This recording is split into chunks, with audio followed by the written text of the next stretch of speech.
My name is Robert Boyle, and I live in Northampton, New Hampshire, and I've been following this campaign in 2012. I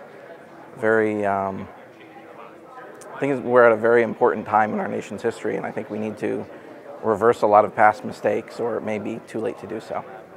I think it's really important that they believe in individual liberty and that individuals should be able to make their own choices in life, whatever they may be, financial, personal, health, whatever it is.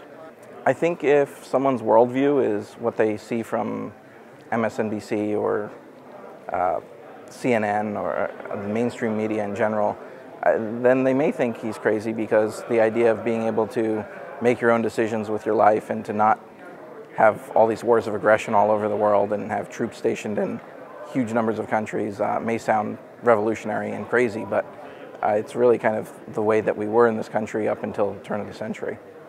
The main difference is that with Mitt Romney and a lot of the other candidates, they still believe in very large government with lots of power over people's lives.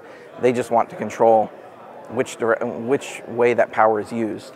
Where at the Ron Paul rallies, a lot of the people are in favor of individual liberty and believe in restoring the ability for people to make their own choices. And there's a lot of real hope that we can make. It sounds very Obama-ish to say that, but there's a real hope that we can change the country for the better versus just having our guy pull the levers of power. I see in day-to-day interactions with people, 6 months ago, people saw the Ron Paul sticker on my car and said, oh, he has no chance of being elected.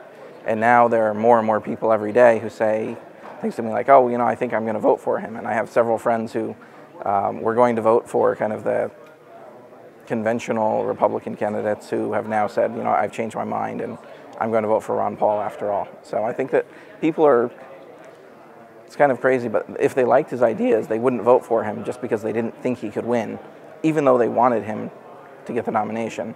And now that it seems like it's a possibility that he can get it, they'll vote for him, even though they really should have been supporting him and voting for him all along. To go out on a limb for me, last question, how do you think Ron Paul will do on Tuesday? That's a really hard one. I hope he does really well. If he has something like what happened at the Iowa caucuses, I'd be very happy with that.